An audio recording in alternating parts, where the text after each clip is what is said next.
আল্লাহর হাবিব বলেন ফালইয়ারতাকিবু ইনদা যালিকা রিহান হামরা, বাতাসের সঙ্গে আগুন আসবে, আগ্নেয়গিরি ফেটে পড়বে। এই জমিনের ভিতরে 1500 আগ্নেয়গিরি এই পর্যন্ত ভূতত্ত্ববিদরা আইডেন্টিফাই করেছে। হাজার হাজার বছর ধরে ঘুমায় আছে। অচিরেই বলা যায় বেশ কিছু আগ্নেয়গিরি জেগে উঠবে, আগুন ছড়ায় দিবে। ইথিওপিয়াতে 12,000 বছর পুরানো আগ্নেয়গিরি ফেটে গিয়ে 14 কিলোমিটার উঁচা পর্যন্ত আগুন ছড়ায় পড়েছে। ধারণা করা হচ্ছে অল্প কিছুদিনের ভিতরে 40 থেকে 50টা আগ্নেয়গিরি ফাটবে। যদি 40-50টা ফাটে, এটা আজকে বলে রাখলাম, সামনে খালি দেখবেন। 40-50টা আগ্নেয়গিরি যদি এই পৃথিবীতে ফাটে, আপনি পৃথিবীর পরিস্থিতি কি হয় একটু দেখেন। এই পৃথিবীর ভিতরে খুব শীঘ্রই অল্প সময়ের ভিতরে দুর্ভিক্ষ লেগে যাবে, দুর্ভিক্ষ লেগে যাবে। বৃষ্টির সঙ্গে শিলা পড়বে, মাটি তার উর্বরতা হারায় ফেলবে। আল্লাহর কাছে আমরা পানা চাই, বাতাসের সঙ্গে যে আগুন, এই আগুন যদি জমিনের ভিতরে আসে, ফায়ার সার্ভিস দিয়ে নিভাতে পারবেন না, ফায়ার ব্রিগেড দিয়ে কোনো কাজ হবে না। কারণ এই আগুন এত মারাত্মক, জমিনের কোনো কিছু দিয়ে এটাকে রোখা যায় না। আল্লাহর কোন আযাবকে দুনিয়ার কোনো কিছু দিয়ে রোখা যায় না। ইন্নাল মাউজা জাইশুম মিন জুয়ুশিল্লাহ, সমুদ্রের ঢেউগুলা আল্লাহ সেনাবাহিনী, আগ্নেয়গিরিগুলা আল্লাহ সেনাবাহিনী, আগুন আল্লাহ সেনাবাহিনী, বাতাস আল্লাহ সেনাবাহিনী। আল্লাহ যখন বলবে টেনে নিয়ে যা, দিক দিগন্তে নিয়ে যাবে, একমাত্র যিনি বাঁচালে বাঁচবেন তিনি কে? 2 নম্বর শাস্তি আসবে জালজালা, ভূমিকম্প হবে। শেষ ভূমিকম্পের আগে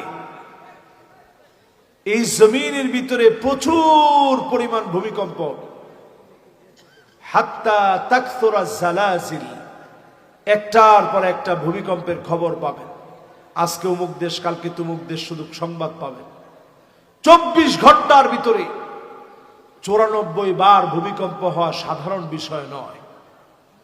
সারা দুনিয়ার ভিতরে ইন্দোনেশিয়ায় ভূমিকম্প হয়েছে, ফিলিপাইনে হয়েছে, যুক্তরাষ্ট্রে হয়েছে, আলাস্কায় ভূমিকম্প হলো, 7 মাত্রার উপরে ভূমিকম্প হয়ে গেল। ভূমিকম্প হলো সৌদি আরবে, ভূমিকম্প হলো ইরাকে, ভূমিকম্প হলো থাইল্যান্ডে।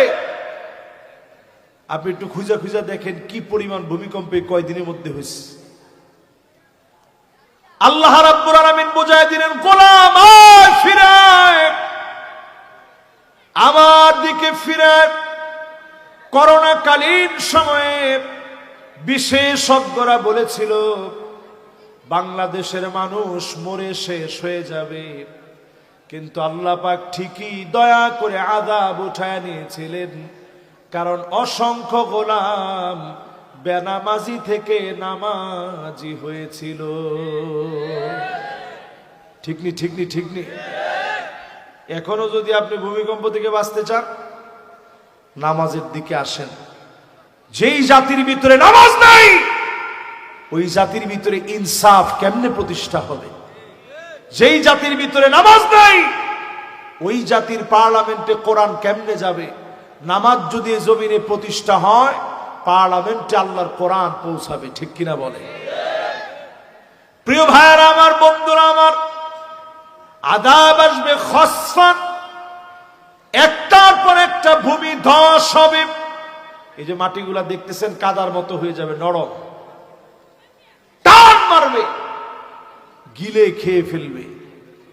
এই জমিনের ভিতরে অসংখ্য ভূমি ধস হবে, এরপরের আযাব হবে মাসখা, আকাশ থেকে পাথর বৃষ্টি হবে। আল্লাহু আকবার। শরীয়তপুরের ভাইরা, পাথর বৃষ্টি যদি আজকে এখানে হয়, বাঁচার উপায় আছে? যাওয়ার উপায় আছে? আপনি মনে করবেন হুজুর বিল্ডিং বাড়ি এক জায়গায় ঢুকে থেকে গেলাম। পাথর তো বড় হইতে পারে।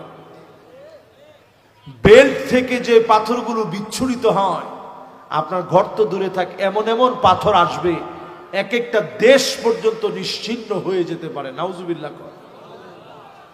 আল্লাহ রাব্বুল আলামিন এই সমস্ত আযাব দিয়ে বান্দাদেরকে ঠিকই মালিক পরীক্ষা নেন। প্রত্যেক বছরে আল্লাহ দেখেন আল্লাহর গোলামেরা তাওবা করে কিনা, আল্লাহকে স্মরণ করে কিনা। কুরআনুল কারীম আল্লাহ রাব্বুল আলামিন বলেন, আওয়ালা ইয়ারাউনা আন্নাহুম ইফতানুনা ফি কুল্লি আমিন মাররাতান আও মাররাতাইন।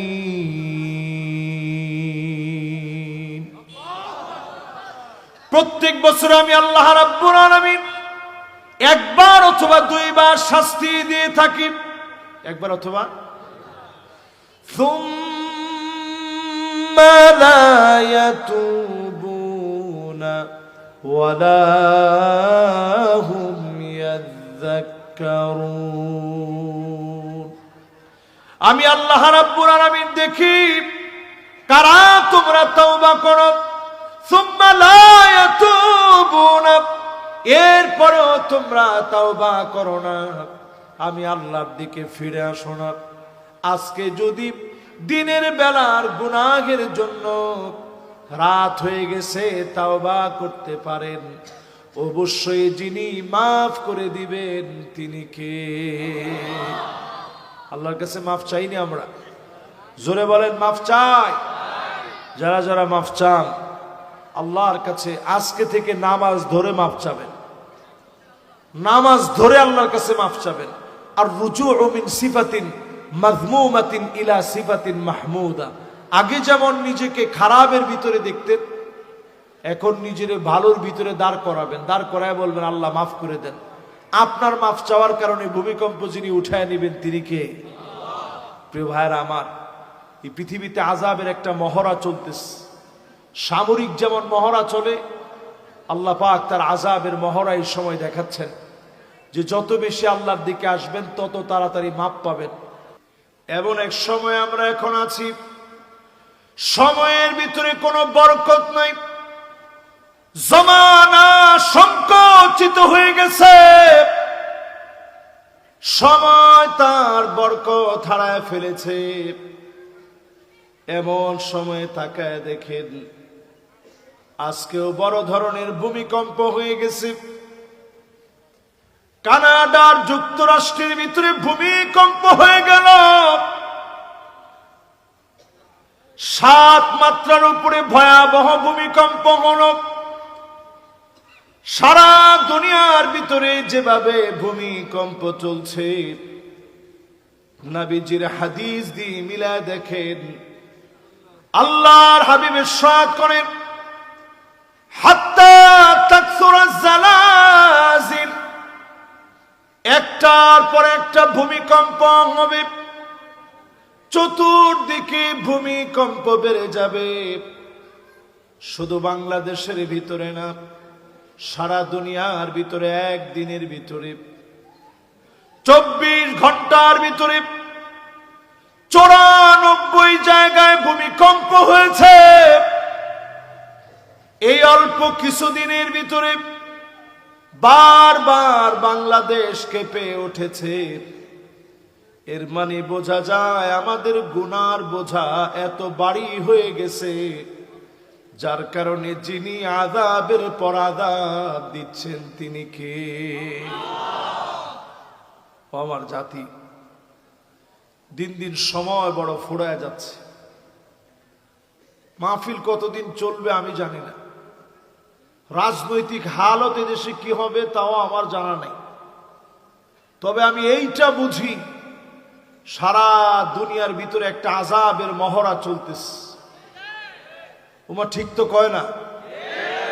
শরীয়তপুরের লোকেরা এখানে কোনো আল্লাহর আযাবের মধ্যে কিন্তু হুজুর আর দাড়িওয়ালা টুপিওয়ালা কেউ বাদ নাই, সব শামিল। করোনা যখন আসছে নামাজিরে ধরছে, বেনামাজিরে বাদ দিছে? বেনামাজিরে ধরছে, নামাজিরে বাদ দিছে? আল্লাহর আযাব যখন আসবে সবাই পাকড়াও করবে।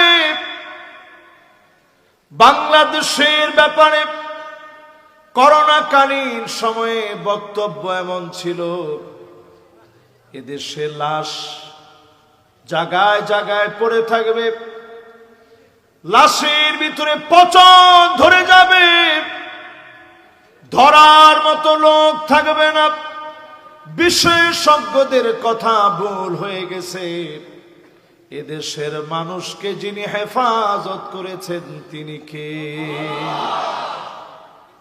এই যে 5.7 মাত্রার একটা ভূমিকম্পের পর এই যে 3 মাত্রা 4 মাত্রার ভূমিকম্প হচ্ছে, বড় কোনো ভূমিকম্প এখনো আল্লাহ দেয় নাই। আল্লাহ ওয়ার্নিং দিচ্ছে বারবার, আয় ফিরায়, আমার কাছে ফিরায়। বারবার আল্লাহ রাব্বুল আলামিন ওয়ার্নিং দিচ্ছেন, আল্লাহর দিকে ফিরে যাওয়ার জন্য ডাকতেছেন। আল্লাহর দিকে যদি ফিরে আসার মতো ফিরে আসেন, অবশ্যই যিনি আযাব গজব গুলা উঠায় নেবেন তিনি কে? এই জমিনের ভিতরে আযাব গজব সব আসে 15টা কারণে। বলেন কয় কারণ? আর একটু জোরে কোন। এই 15টা কারণ একটু আপনারা মুখস্থ করে নেবেন সবাই। এবং শরীয়তপুরের মানুষ অত্যন্ত জ্ঞানী মানুষ আপনারা নিশ্চয়ই। যেই জায়গাটা মিলবে না আপনি বলবেন যে হুজুর এটা তো অন্তত আমাদের শরীয়তপুরে দেখি নাই। 1 নাম্বার, ইদা তুখিদাল ফাইয়ুদ ওয়ালা,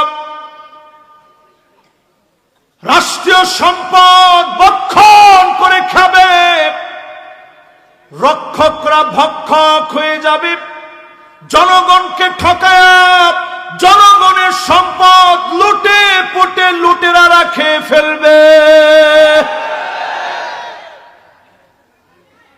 শরীয়তপুরের লোকেরা কি বলেন, এরকম কি হয়েছে?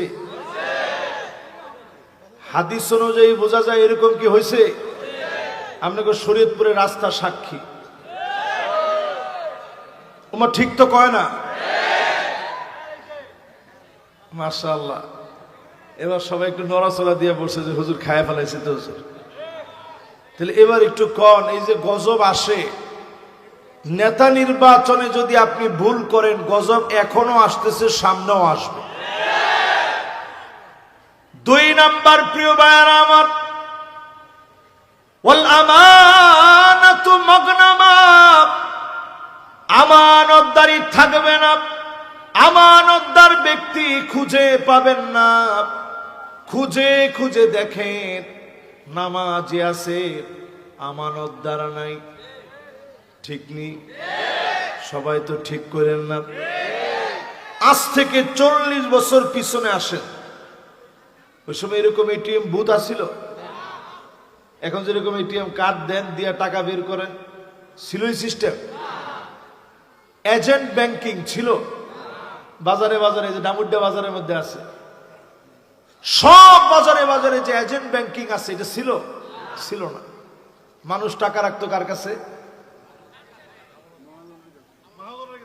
না না, খালি মাহাজনের কাছে না, এই আমানতদার ব্যক্তির কাছে, বিশ্বস্ত মানুষের কাছে গিয়ে বলতেন, চাচা টাকাটা রাখেন, আমার বাড়িতে তো ট্রাঙ্কও নাই, সিন্ধুকও নাই, আপনার কাছে রেখে দেন, সময় হইলে আমি নিয়ে যাব। ঠিক নেই? আমানত এমন ছিল, যেইভাবে দিত সেইভাবে ফিরে দেওয়া হতো। এই রকম আমানতদার ব্যক্তি যখন ফুরায় যাবে, জমিনের ভিতরে যিনি আযাবের পর আযাব দিবেন তিনি কে? এইটা গেল এক রকমের আমানত। রাস্তা করার জন্য টেন্ডার দেওয়া হলো, আপনি টেন্ডার উঠাইলেন রাস্তা করবেন, অর্ধেক দিয়ে রাস্তা করলেন, বাকি অর্ধেক দিয়ে নাস্তা করে ফেললেন, এর নাম আমানত হতে পারে না। তোমার মতো লোকের কারণে জমিনের ভিতরে আযাব আসে। ঠিক নি? ঠিক নি? মাত্র গেছে দুইটা, এই দুইটার মধ্যে মিল নাই এরকম একটা লোক আছে বলতে পারবেন যে না হুজুর মিল নাই? একজন কইছে হুজুর 100-100 মিল আছে না। 100-100 হইলে কিয়ামত হয়ে যাবে। 100-100 এখনো খারাপ হয় নাই। মাশাআল্লাহ মাশাআল্লাহ, এটা যেটা কইছে একবারে ফালান না। 3 নাম্বার নবীজি বলেন এই জমিনের ভিতরে আযাব আসবে কখন? তাকায়া দেখবেন ওয়াজ্জাকাতু মাগরামা, যাকাতকে মানুষ অভিশাপ মনে করবে। ব্যাংকে কয় টাকা আছে, কোনটার অ্যাকাউন্ট নাম্বার কত, সব আপনি লিখে লিখে রাখেন। যাকাতের হিসাব লিখে কোনোদিন দেন নাই। মন মতো মন মস্তিষ্ক প্রসূত জ্ঞান দিয়ে কয়েক লক্ষ টাকা যাকাত দিয়ে দিলেন, কোটি টাকা যাকাত আসছে। হিসাব ছাড়া যদি 2 কোটিও দিয়ে দেন, আপনার যাকাত আদায় হয় নাই, অবশ্যই জবাব আল্লাহর কাছে দেওয়া লাগবে। সেদিন আল্লাহ পাক জবাবদিহিতার সম্মুখীন করবেন। ঠিক কিনা বলে? বাংলাদেশের ভিতরে যা আসছে, যতটুকুন হয়েছে, এখন যদি আমরা একটু নড়ে চড়ে বসি, যাকাত ভিত্তিক একটা সমাজ কায়েমের সিদ্ধান্ত নেই, 5টা বছর সময় লাগবে না। এর আগেই এদেশের অর্থনৈতিক চাকা ঘুরে যাবে, ভাগ্য পরিবর্তন হয়ে যাবে ইনশাআল্লাহ। পরে শুধুমাত্র এদেশটা যাকাত ভিত্তিক সমাজ ব্যবস্থা কায়েম করতে হবে। ধনীদের কাছ থেকে নেওয়া লাগবে। জোরে কর, ধনীদের কাছ থেকে দিবে কারে? হক বুঝায় দিবে। কিন্তু আমাদের দেশে দেখবেন যাকাত দেওয়ার নাম নাই, মাইক মারে যে ইনশাআল্লাহ অমুক ধনী ব্যক্তি দানবীরের ঘরে ইনশাআল্লাহ যাকাত দেওয়া হবে, আপনারা দলে দলে আসবেন। পরে দেখা যায় যে যাকাতের শাড়ি আর লুঙ্গি দিছে, 2 ধোঁয়া দেওয়ার পর এই যাকাতের শাড়ি আর লুঙ্গি খুঁজে পাওয়া যায় না। এরকম লোকদের যাকাত কি আদায় হয়? আপনার কাছে মনে হয় আদায় হয়? যাকাত দিবেন আপনি হকদারের প্রয়োজন অনুসারে। যার টাকা লাগবে টাকা দিবেন, ঔষধ কিনা লাগবে কিনে দিবেন, চাউল লাগবে কিনে দিবেন। হাক্কুল লিসাইলি ওয়াল মাহরুম, বঞ্চিত মানুষের হক গুলো আদায় করবেন। যে লোকটা যাকাত দিবে না, যাকাত আদায় করবে না, ইয়াউমা ইউহমা আলাইহা ফি নারি জাহান্নাম, আল্লাহ জাহান্নামকে সেদিন টেনে আনবেন, লোকদের সামনে হাজির করবেন, পাওনাদারদের সামনে হাজির করবেন। ধনী ব্যক্তিকে সেদিন দাঁড় করায় দিবেন। যেই সম্পদ গুলার যাকাত দেন নাই, অপবিত্র এই সম্পদগুলো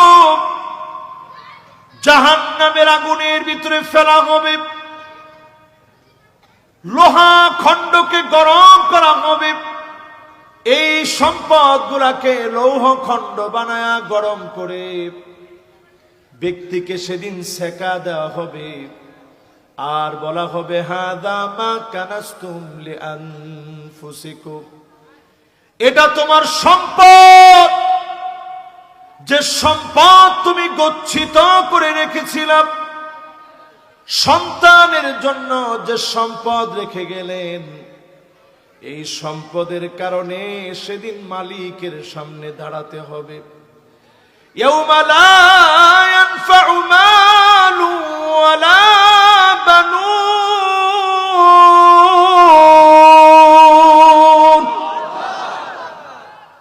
ছেলে মেয়ে সেদিন কোনো কাজে আসবে না, কেউ কারো কোনো কাজে আসবে না। সব সেদিন আপনাকে দেখে পালায় যাবে।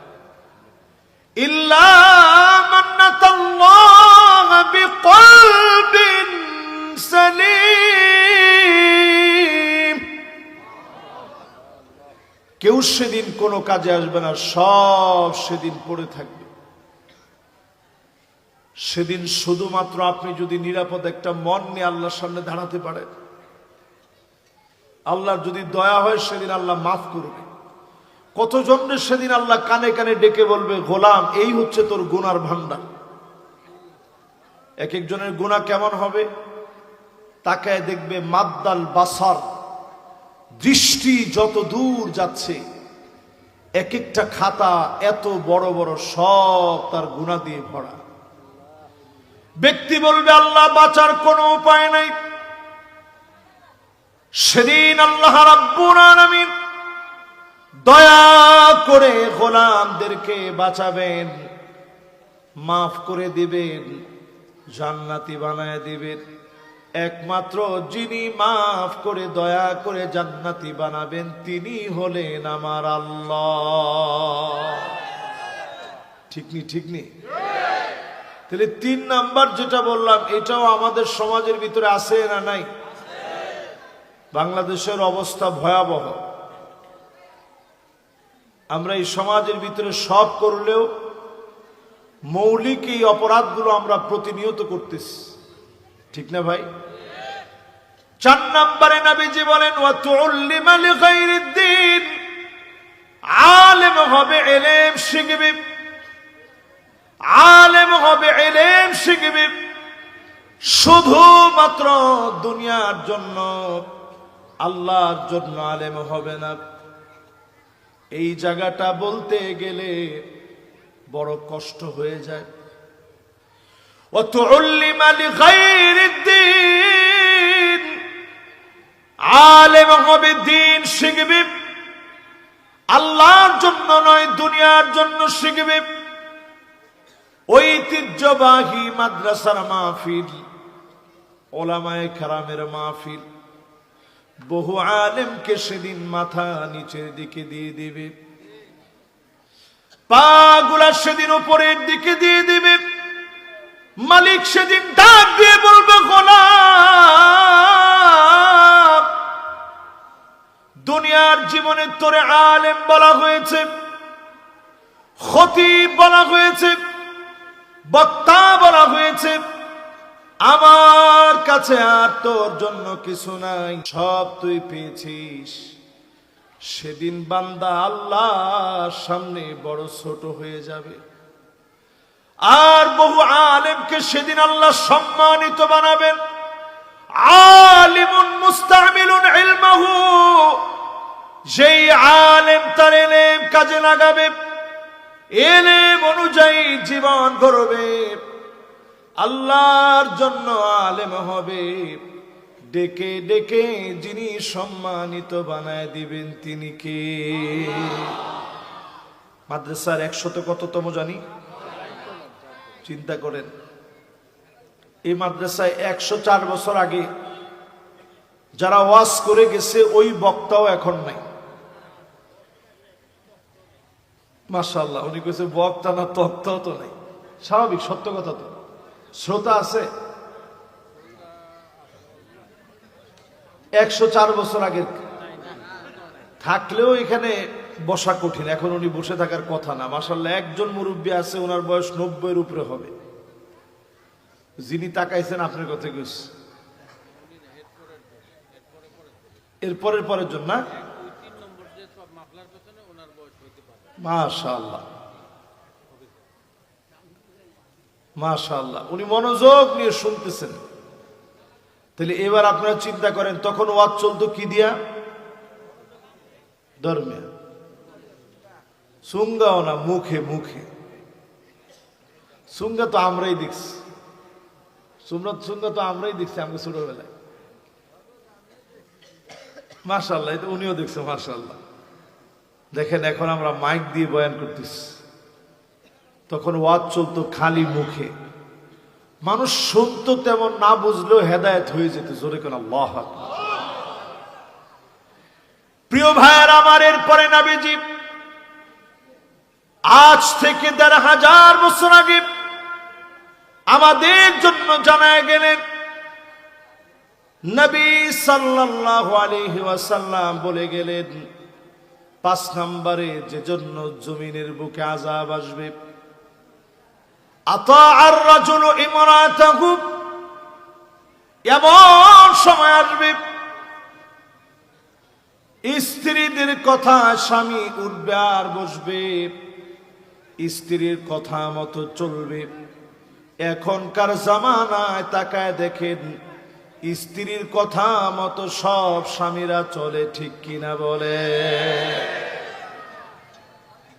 আমাদের দেশে মাহফিলটাই কেন যেন রুহ পাচ্ছি না, সব পাইতেছি, রুহ পাইতেছি না। আগামী বছর থেকে আবার তাবারক বন্ধ দিয়ে দিন, এই আওয়াজটা বন্ধই হয় না।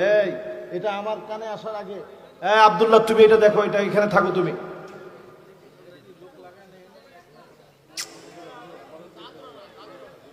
বাবার এটি সব বন্ধ, ছাত্ররা থাকবে এখানে, ছাত্রদের ওইখানে কি?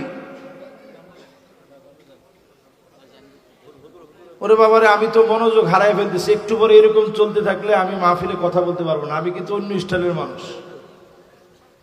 আপনারা দেখছেন আমি গত 2 বছর আগে ওইখানে আসছি। গত বছর আমার দাওয়াত দিছে, কিন্তু আমি দাওয়াতটা সময় মতো পাইনি, এজন্য গত বছর আমি আসতে পারিনি। এই বছর ওনারা আলহামদুলিল্লাহ দাওয়াত দিচ্ছেন। আমি চিন্তা করছি না, মাশাআল্লাহ মাহফিলটা ভালো, যাওয়া দরকার।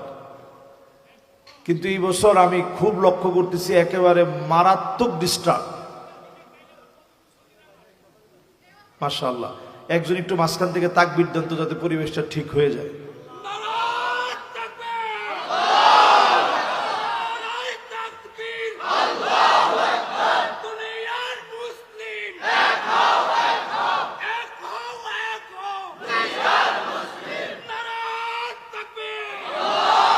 মাশাআল্লাহ, একটা খুবই সুন্দর একটা স্লোগান দেওয়া হয়েছে। মুসলমানদের সামনের দুনিয়ায় এক হওয়া ছাড়া বাঁচার কোনো উপায় নাই। আগামীর পৃথিবীতে মুসলমানদের একমাত্র উপায় হচ্ছে শুধুমাত্র ঐক্যবদ্ধ হওয়ার মধ্য দিয়ে বাঁচতে হবে। জোরে করে আল্লাহু আকবার। আজকের রাত্রিতে হিসাব মিলায় দেখেন, 2 কোটি মুসলমান আজকের রাত্রিতে মার খেয়ে যাচ্ছে।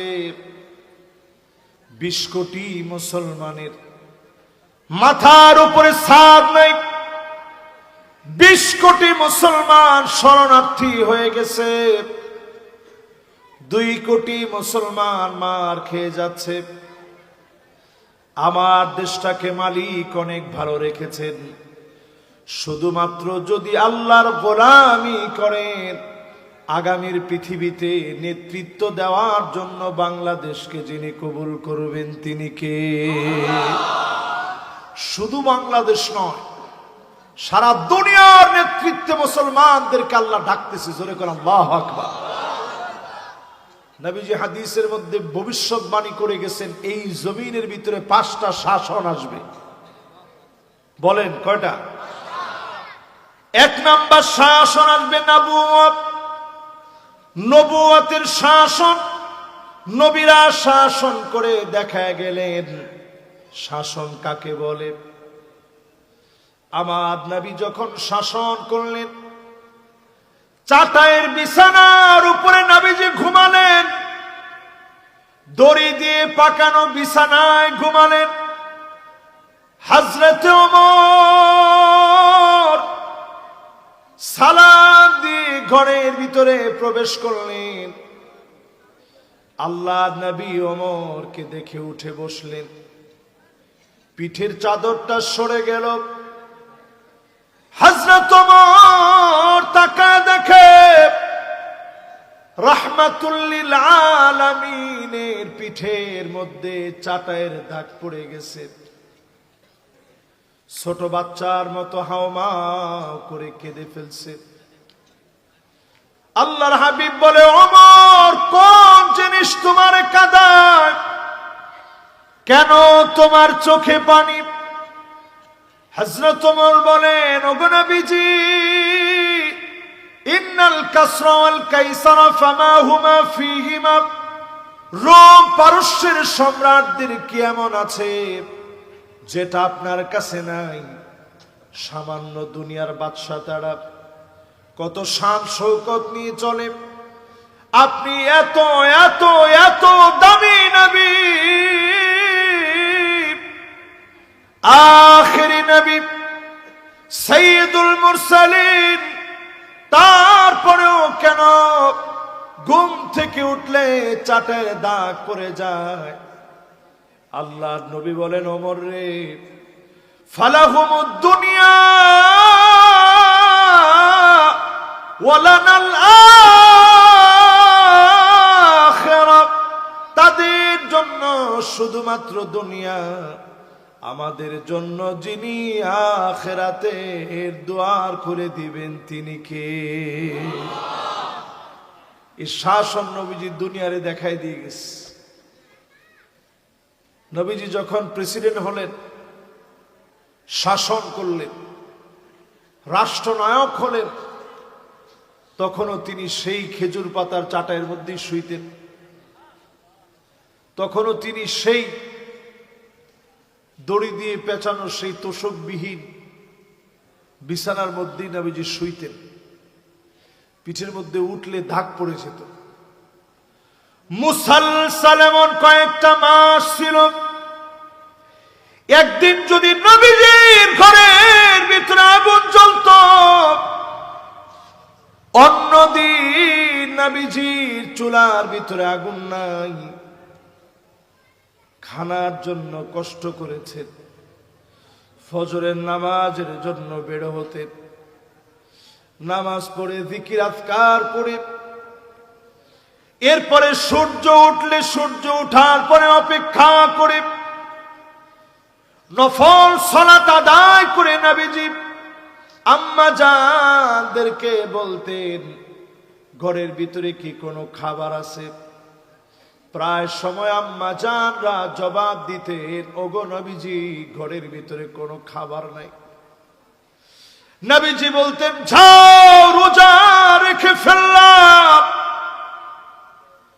একবারের জন্য নবীজি মনের ভিতরে কোনো কষ্ট নেন নাই, আল্লাহর কাছে অভিযোগ করেন নাই, না খেয়ে আমি নবী হওয়া সত্ত্বেও কেন আল্লাহ আপনি কষ্ট দিলেন?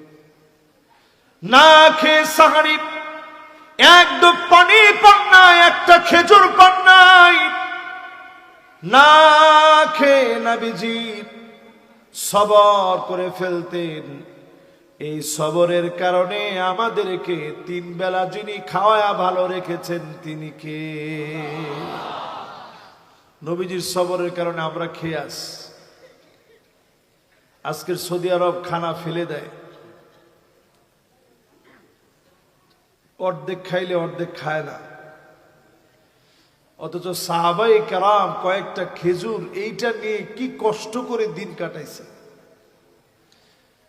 নবীজির জীবনে সারিদ নামে একটা পছন্দের খাবার ছিল। সবার মনোযোগ আছে? মাশাআল্লাহ। এই যে এখন পরিবেশটা একটু সুন্দর হয়েছে, এই দিলটা এখন নরম হইতেছে। দিল নরম হওয়ার জন্য তো বক্তার দিল আগে নরম হইতে হবে। বক্তার দিল যদি নরম না হয়, ওই কথার ভিতরে সুর থাকবে কিন্তু নূর থাকবে না। একটু চিন্তা করেন, আজকেও যখন আমি ডামুড্ডার হুজুরের বাসায় আজকে মেহমানদারি করানো হয়েছে, কত আইটেমের কত খাবার খাওয়ানো হইল। আমি তখন খাওয়ার সময় চিন্তা করতেছিলাম, যাহারে কত আইটেমের খাবার, অথচ এতগুলো খাবার আমার হাবিবের পছন্দের তালিকায় না থাকলেও পছন্দের তালিকায় ছিল সারিদ নামক একটা খাবার। একটু রুটি একটু ঝুল মিশায়া নবীজি খাইতেন। এই খানাটা নবীজির কাছে পছন্দনীয় হওয়া সত্ত্বেও এটা বছরে খুব বেশি নবীজি খেতে পারেন না, খুব অল্প স্বল্প পেয়েছেন। আল্লাহ রাব্বুল আলামিন যে রিজিক আমাদেরকে দিলেন, এই রিজিক পাওয়ার পরেও নামাজের দিকে যিনি গেলেন না, আল্লাহর খেয়ে আল্লাহর পরে প্রতিনিয়ত নাফরমানি করলেন, অবশ্যই যার সামনে দাঁড়ায়া জবাব দিতে হবে তিনি কে? বলছিলাম 4 নাম্বার যে কারণে জমিনে ভূমিকম্প আসে, 4 নাম্বার কারণ স্ত্রীদের কথায় স্বামীরা উঠবে আর বসবে। এই চিত্র এখন বাংলাদেশে নতুন না পুরান? এত বাড়া বাড়ছে, এখন পুরান হয়ে গেছে। একটু চিন্তা করেন, 80% একজন মুরব্বী বলছে, অথচ আজকে থেকে 40 বছর লাগবে না, 30 বছর পিছনে যান, তখনকার সময় নারীরা, স্ত্রী যারা ছিলেন, স্বামীদেরকে নাম ধরে ডাকবে, দূরে থাক, চোখে চোখে তাকায় কথা বলতে পারত না। ঠিক না? ঠিক না?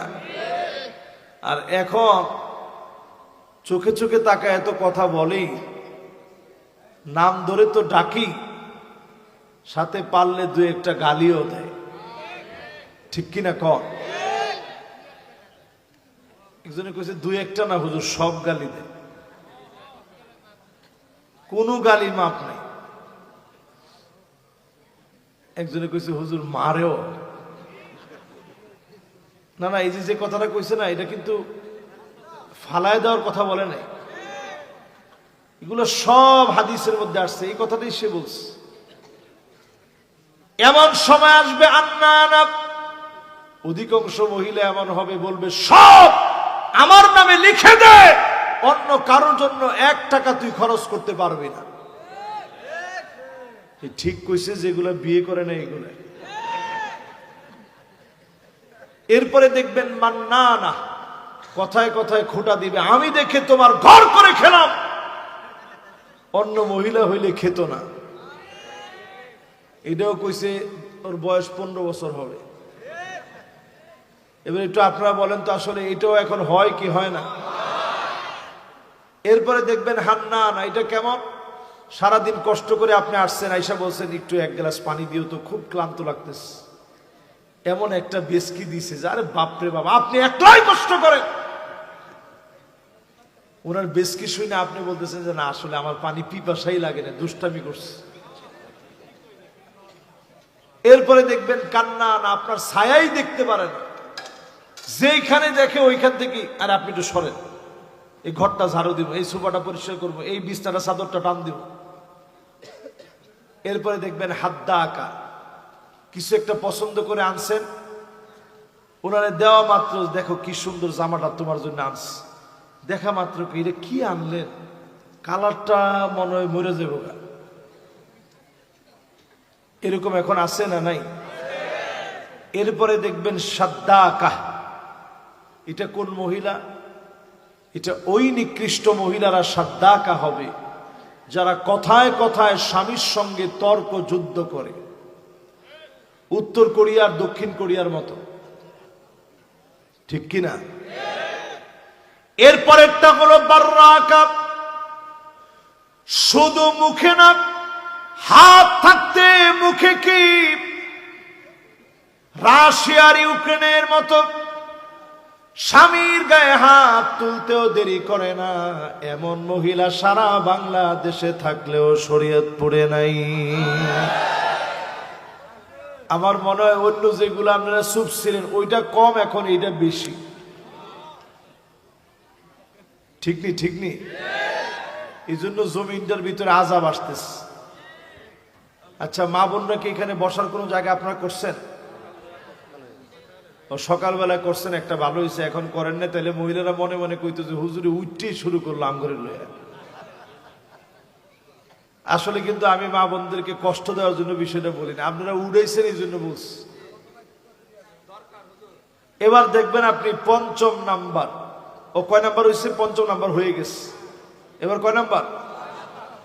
6 নাম্বারে শাস্তি আসবে এই দুনিয়ার ভিতরে। কেন?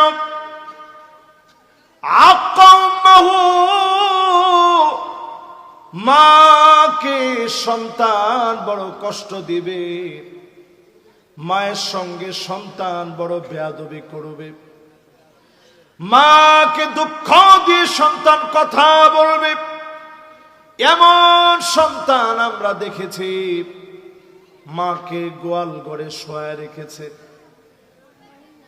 নিজে কম্বল দিয়ে আরাম করে ঘুমায়, মা ঘুমায় গোয়াল ঘরে। পুলিশ গিয়ে মাকে উদ্ধার করে এনেছে। মাকে বলতেছে, মা রে, তোমার কি কোনো অভিযোগ আছে নাকি? মা জবাব দিয়ে বলে, কোনো অভিযোগ আমার নাই, তবে আমার মনে একটু ব্যথা আছে। আমার ছোট্ট পেটের ভিতরে আমার কলিজাটারে জায়গা দিলাম, সন্তানটা কত লাথি মেরেছে, আমি মা কিছু মনে করি নাই। ওর নড়াচড়া গুনে গুনে রাখলাম, ওর বড় হওয়াটা গুনে গুনে রাখলাম। সেই সন্তান আমার অনেক বড় বাড়ি করেছে, সবার জায়গা হয়েছে, আমি মায়ের জায়গা হয় না। এমন যখন মারে পর বানায় দিবেন, ওয়াসাহিবুহুমা ফিদ দুনিয়া মা'রুফা,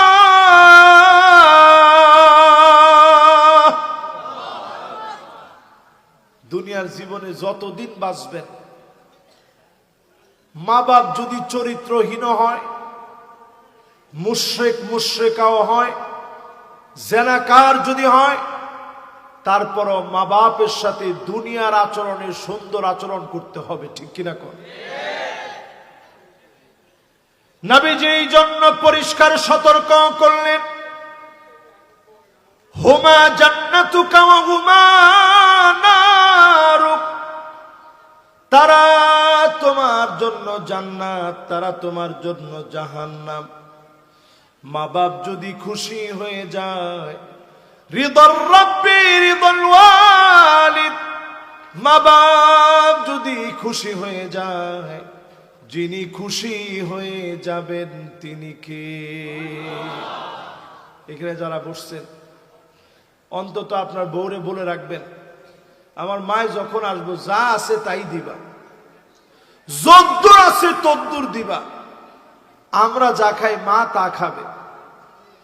এই দুনিয়ার ভিতরে কেউ মা বাপকে কষ্ট দিয়ে বড় হতে পারে নাই।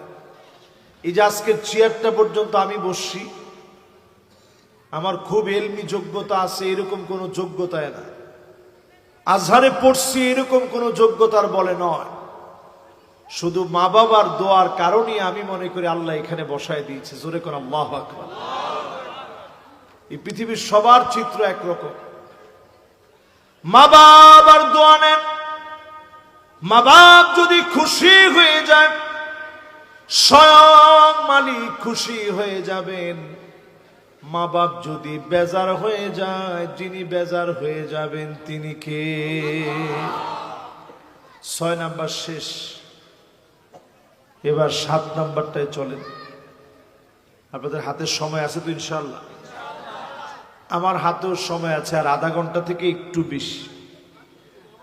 ইনশাআল্লাহ আমরা 12টার মধ্যে মাহফিল শেষ করার চেষ্টা করব। কমিটিও আমাকে এটাই বলছে, ইনশাআল্লাহ বলেন। রাজি আছেন আপনারা? কেউ যাবেন না তো? মাশাআল্লাহ, সবাই মনোযোগ নিয়ে শুনতেছেন। আমি কিন্তু একটু পরে মাঝে মাঝে আবার ধরবো যে কোনটা ভুলে গেছেন, দেখবো আমি।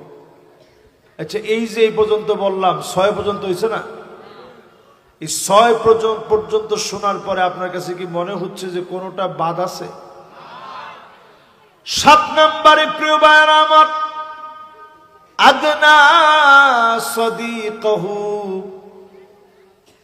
বন্ধুরা বন্ধুর জন্য বড় পাগল হয়ে যাবে। বন্ধুদের কারণে মানুষ গুনাহের দিকে লিপ্ত হয়ে যাবে। গুনার কাজ মানুষের বন্ধুত্ব বাড়ায় দিবে, গুনাহের কাজের জন্য বন্ধুত্ব হবে। এখনকার জেনারেশন এমন হয়ে গেছে, অনেক সময় দেখবেন অন্য এলাকার ছেলে ইয়াবা বিক্রি করে, এ এলাকার ছেলে মুহূর্তের ভিতরে অন্য এলাকার ছেলেকে আপন বানায় নেয়। শুধুমাত্র গুনাহের কারণে একজন আরেকজনকে বন্ধু বানায় নিবে, ঠিক কিনা বলে? কি এটার মধ্যে তো একটু জাগরটা বেশি হয়ে গেছে না?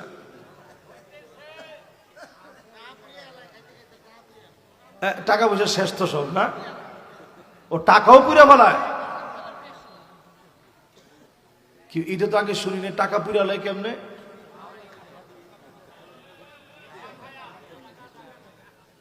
মানে টাকা শেষ করে ফেলায় খায়? ও টাকা বইটা পরে খায়, মাআযাল্লাহ। তাহলে গুনাহ কয় রকমের করছে একটু চিন্তা করে। আমি কিন্তু এতক্ষণ ধরে বিষয়টা বুঝতেছিলাম না। হ্যাঁ, কিসের জন্য খায় না?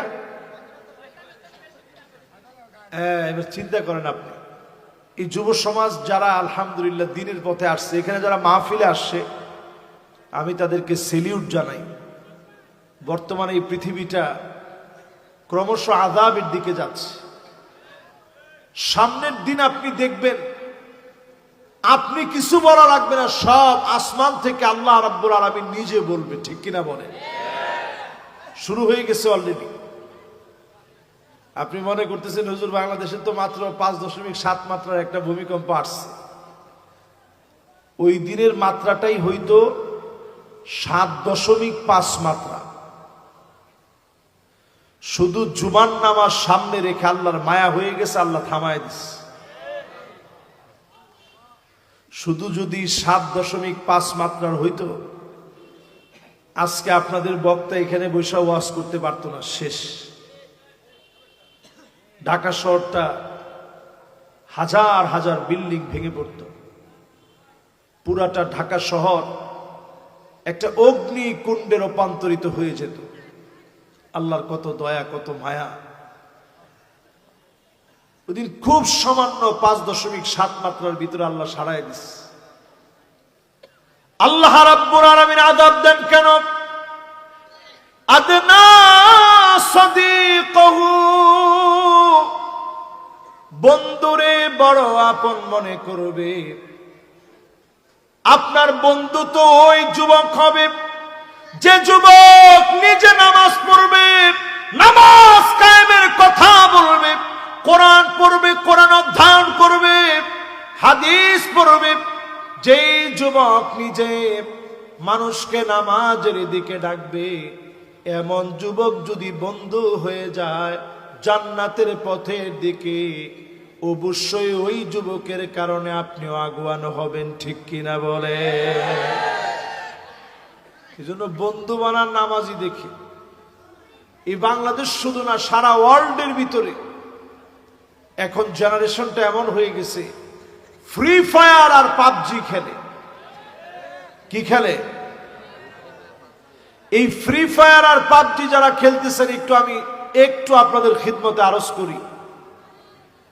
আমি একটু আগেও কথাটা বলছি, এখন আবার রিপিট করি। এই পৃথিবীতে এখন 2 কোটি মুসলমান মার খাচ্ছে। 20 কোটি মুসলমানের মাথার উপরে ছাদ নাই, শরণার্থী হয়ে গেছে।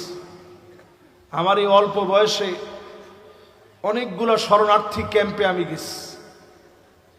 এই ক্যাম্পগুলার ভিতরে গিয়ে আমি যেটা দেখছি, আহারে, মুসলমানদের পেট পিঠের সঙ্গে লেগে গেছে,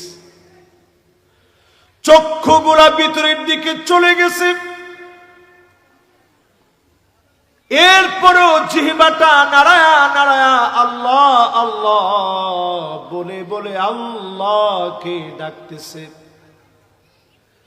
দুনিয়ার ভিতরে মুসলমানদের এমন বেহাল দশা, 2 কোটি মুসলমান মার খেয়ে যাচ্ছে, 20 কোটি মুসলমানের মাথার উপরে ছাদ নাই, শরণার্থী হয়ে গেছে।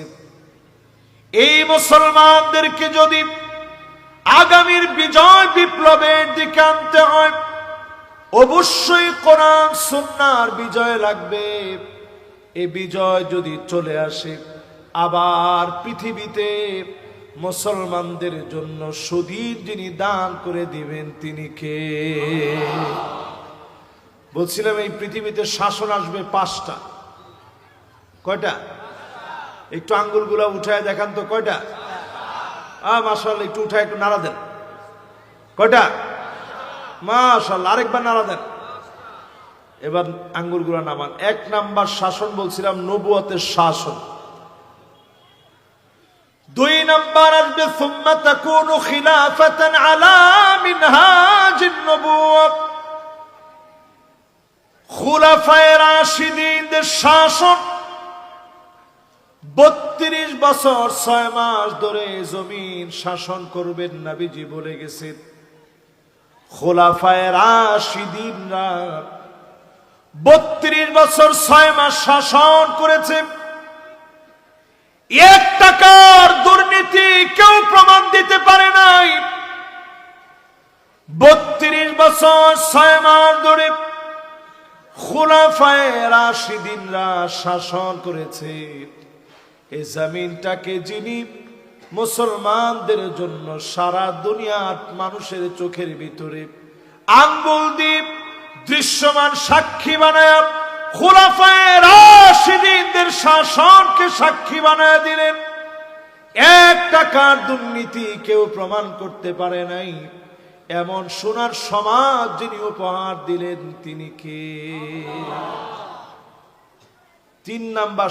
তো তাকাইতাম কাকের দিকে, বলতো কাক এরকম ডাকে, কা কা করে ডাকে। তুই একটু দেখা তো কেমনে ডাকে। আমিও কা কা কইলে তখন খাওয়ানটা দিয়ে দিত। আর এখনকার সময়ে ছোট ছোট বাচ্চারা মোবাইল দেখে খায়, মোবাইল দেখে খায়। মিউজিক আছে না নাই? এই মিউজিকের কারণে ভূমিকম্প আসে জমিনে, কনসার্টের কারণে ভূমিকম্প আসে, ডিজে পার্টির কারণে ভূমিকম্প আসে। আমাদের যে সমস্ত বাউলগুলা আল্লাহ সম্পর্কে বাজে কথা বলেছে, এই মূর্খ নালায়েকদের কারণে জমিনে ভূমিকম্প আসে। ঠিক নি? ঠিক নি? মাশাআল্লাহ, একজনের স্লোগান বলে ফেলছে, বাউল ধর ঝেলে বর। না না, আবুল সরকার শুধু না, আবুল সরকারের এখন অলরেডি জামিন নামঞ্জুর হয়েছে। মাশাআল্লাহ, তো একজনের না কর। বাংলাদেশের বুদ্ধিজীবী যারা আছে একটু তাকায় দেখেন, কত কত আলেমের হাতে হ্যান্ডকাপ লাগাইছে, পায়ের ভিতরে ডান্ডা বেড়ি লাগাইছে। একটা বুদ্ধিজীবী বের হয় নাই। কিন্তু ফরহাদ মাজহার দেখতে মনে হয় একবারে বুজুর্গ আল্লাহর ওলি পীর সাহেব। এই লোকগুলা দেখবেন সব আবুল সরকারের জন্য নেমে গেছে। ঠিক নি? ঠিক নি? তাহলে বোঝা যায় এইরকম মিউজিকের কারণে জমিনের ভিতরে ভূমিকম্প। এরপরে নবীজি বলেন ভূমিকম্প কেন আসে? শুরিবাতিল খামর, চতুর্দিকে মানুষগুলা মাদকাসক্ত হয়ে যাবে, মদ খাবে, ইয়াবা খাবে, ফেন্সিডিল খাবে, হেরোইন খাবে, আফিম খাবে, গাঁজা খাবে, এলএসডি সহ নানা রকমের নেশাজাত দ্রব্যাদি গ্রহণ করবে। এদের কারণে জমিনের ভিতরে যিনি আযাব আর গজব দিবেন তিনি কে? আমার মনে হয় আপনাদেরকে আমি বুঝাইতে পারতেছি। এই যে জায়গাটা, এই জায়গাটা যদি আপনি একটু মিলায় দেখেন, বাংলাদেশের রন্ধ্রে রন্ধ্রে এখন নেশাবাদ আছে। কেন কেন? কারণ হচ্ছে ওই যে আমরা নাম দিছি মাদক দ্রব্য নিয়ন্ত্রণ অধিদপ্তর। এটা ডায়াবেটিক্সের মতো, মাঝে মাঝে সুগার কমবে আবার বাড়বে। যখন একটু কমে যায় তখন কয় না ঠিক আছে আজকে একটা মিষ্টি খাইলে কিছু হবে না, খাই। আবার যখন একটু হাই থাকবে তখন কবে না না না খবরদার আজকে খাওয়া যাবে না। বাংলাদেশের অবস্থা এরকম। মাদক দ্রব্য নিয়ন্ত্রণ অধিদপ্তরের কাজ হচ্ছে এরা নিজেরাই মাঝে মাঝে লিখে রাখে মাদককে না বলুন, একটু টাইট দেয়, আবার এরাই সময়ে সময়ে ছাড় দিয়ে কয় খা। ঠিক নি? ঠিক নি? আমার এই কথা তারা শুনলে আমার নামে হয়তো মামলাও করতে পারবে, কিন্তু তারা মামলা করলেও আমি কথা বলবো মাদকদ্রব্য নিয়ন্ত্রণ অধিদপ্তর নয়, বাংলাদেশের মতো দেশে আমরা চাই মাদকদ্রব্য নির্মূল অধিদপ্তর হবে।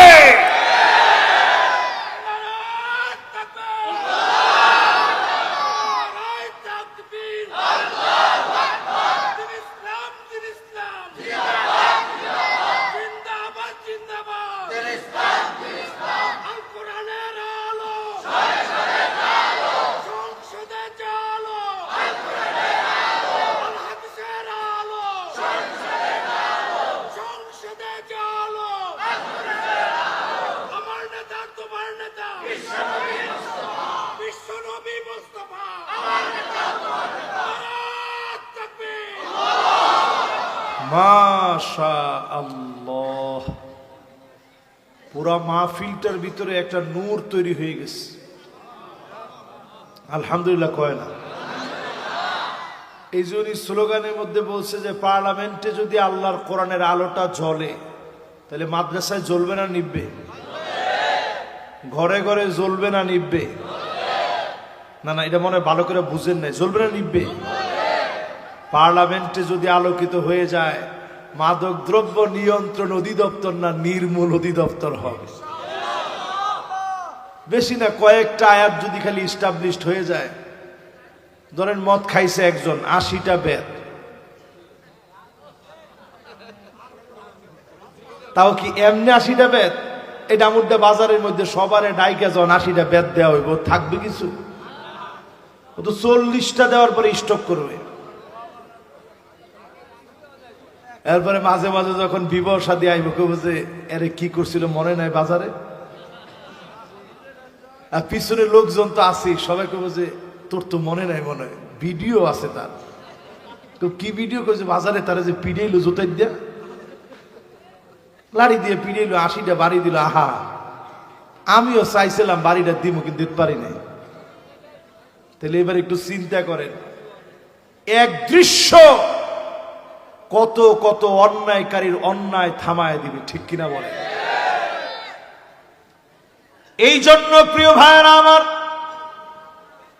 নবীজি সতর্ক করে গেলেন 15 নম্বরে, ওয়ালুইনা আখিরু হাযিহিল উম্মা ওয়ালাহা। আগেকার বড় বড় আলেমদেরকে গালি দেওয়া হবে। আগেকার আলেমদেরকে গালি দিলে ভূমিকম্প আসে। আমি মনে করি আল্লামা দেলোয়ার হোসেন সাইদি রহমাতুল্লাহ আলাইহি, উনাকে যে পরিমাণ রাজাকার বলা হয়েছে, তাদের কারণে জমিনে ভূমিকম্প আসতেছে, ঠিক কিনা বলে? এখন তারা ফতোয়া পাল্টাই দিছে, কোন আমগোল লেগে যে রায়টা দিছে এই জন্য। আরে না, আপনারা যে গালি দিয়ে গেছেন ওইটার প্রভাব জমিনে ঢুকতে ঢুকতে এখন ভূমিকম্প হচ্ছে। তবে ইনশাআল্লাহ ভূমিকম্প থেমে যাবে যদি এই দেশের মানুষ যদি আজকে থেকে সিদ্ধান্ত নেয় নামাজি হয়ে যাব, জমিন যার, আইন চলবে তার।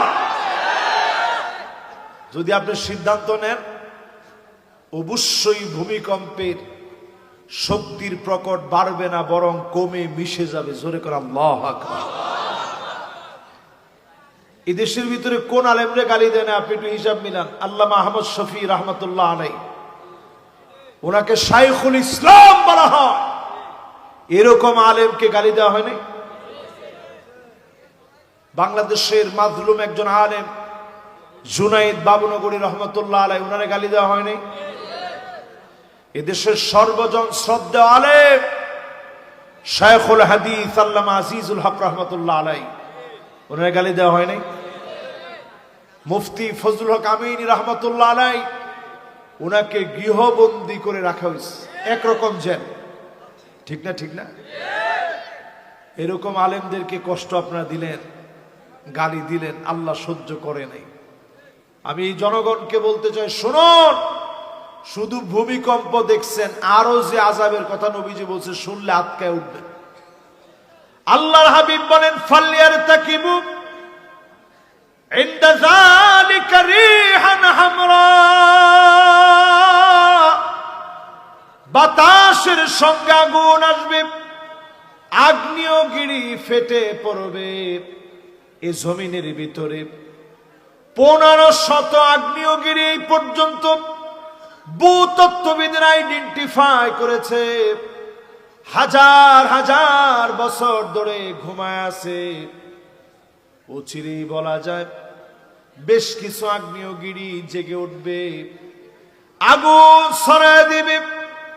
ইথিওপিয়াতে 12,000 বছর পুরানো আগ্নেয়গিরি ফেটে গিয়ে 14 কিলোমিটার উঁচা পর্যন্ত আগুন ছড়ায় পড়েছে।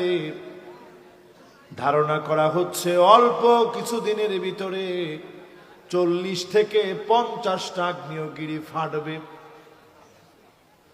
যদি 40-50টা ফাটে, এটা আজকে বলে রাখলাম, সামনে খালি দেখবেন। 40-50টা আগ্নেয়গিরি যদি এই পৃথিবীতে ফাটে, আপনি পৃথিবীর পরিস্থিতি কি হয় একটু দেখেন। এই পৃথিবীর ভিতরে খুব শীঘ্রই অল্প সময়ের ভিতরে দুর্ভিক্ষ লেগে যাবে, দুর্ভিক্ষ লেগে যাবে। বৃষ্টির সঙ্গে শিলা পড়বে, মাটি তার উর্বরতা হারায় ফেলবে। আল্লাহর কাছে আমরা পানা চাই, বাতাসের সঙ্গে যে আগুন, এই আগুন যদি জমিনের ভিতরে আসে, ফায়ার সার্ভিস দিয়ে নিভাতে পারবেন না, ফায়ার ব্রিগেড দিয়ে কোনো কাজ হবে না। কারণ এই আগুন এত মারাত্মক, জমিনের কোনো কিছু দিয়ে এটাকে রোখা যায় না। আল্লাহর কোন আযাবকে দুনিয়ার কোনো কিছু দিয়ে রোখা যায় না। ইন্নাল মাউজা জাইশুম মিন জুয়ুশিল্লাহ, সমুদ্রের ঢেউগুলা আল্লাহ সেনাবাহিনী, আগ্নেয়গিরিগুলা আল্লাহ সেনাবাহিনী, আগুন আল্লাহ সেনাবাহিনী, বাতাস আল্লাহ সেনাবাহিনী। আল্লাহ যখন বলবে টেনে নিয়ে যা, দিক দিগন্তে নিয়ে যাবে, একমাত্র যিনি বাঁচালে বাঁচবেন তিনি কে? এক নাম্বারটা শেষ। 15টার পরে 1 নাম্বার মাত্র আযাব শেষ। আর কয়েকটা আযাবের কথা বলি, আমি ইনশাআল্লাহ মোনাজাতের দিকে যাব। আপনাদের মেহমানদারির ব্যবস্থা আছে, মেহমানদারি গ্রহণ করবেন ইনশাআল্লাহ। 2 নাম্বার শাস্তি আসবে জালজালা, ভূমিকম্প হবে। শেষ ভূমিকম্পের আগে এই জমিনের ভিতরে প্রচুর পরিমাণ ভূমিকম্প, হাত্তা তাকসুরা জালাজিল, একটার পর একটা ভূমিকম্পের খবর পাবেন। আজকে অমুক দেশ, কালকে তুমুক দেশ, শুধু সংবাদ পাবেন। 24 ঘন্টার ভিতরে 94 বার ভূমিকম্প হওয়া সাধারণ বিষয় নয়। সারা দুনিয়ার ভিতরে ইন্দোনেশিয়ায় ভূমিকম্প হয়েছে, ফিলিপাইনে হয়েছে, যুক্তরাষ্ট্রে হয়েছে, আলাস্কায় ভূমিকম্প হলো, 7 মাত্রার উপরে ভূমিকম্প হয়ে গেল। ভূমিকম্প হলো সৌদি আরবে, ভূমিকম্প হলো ইরাকে, ভূমিকম্প হলো থাইল্যান্ডে। আপনি একটু খুঁজে খুঁজে দেখেন কি পরিমাণ ভূমিকম্পে কয়দিনের মধ্যে হয়েছে।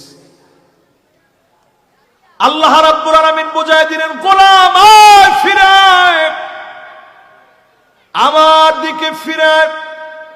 করোনাকালীন সময়ে বিশেষজ্ঞরা বলেছিল বাংলাদেশের মানুষ মরে শেষ হয়ে যাবে, কিন্তু আল্লাহ পাক ঠিকই দয়া করে আযাব উঠায় নিয়েছিলেন। কারণ অসংখ্য গোলাম বেনামাজি থেকে নামাজি হয়েছিল। ঠিকনি ঠিকনি ঠিকনি। এখনো যদি আপনি ভূমিকম্প থেকে বাঁচতে চান, নামাজের দিকে আসেন। যেই জাতির ভিতরে নামাজ নাই, ওই জাতির ভিতরে ইনসাফ কেমনে প্রতিষ্ঠা হবে? যেই জাতির ভিতরে নামাজ নাই, ওই জাতির পার্লামেন্টে কোরআন কেমনে যাবে?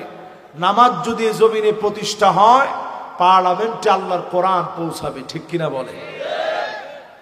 প্রিয় ভাইয়েরা আমার, বন্ধুরা আমার, আযাব আসবে খসফান, একটার পর একটা ভূমি ধস হবে। এই যে মাটিগুলা দেখতেছেন কাদার মতো হয়ে যাবে, নরম, টান মারবে, গিলে খেয়ে ফেলবে। এই জমিনের ভিতরে অসংখ্য ভূমি ধস হবে। এরপরের আযাব হবে মাসখা, আকাশ থেকে পাথর বৃষ্টি হবে। আল্লাহু আকবার।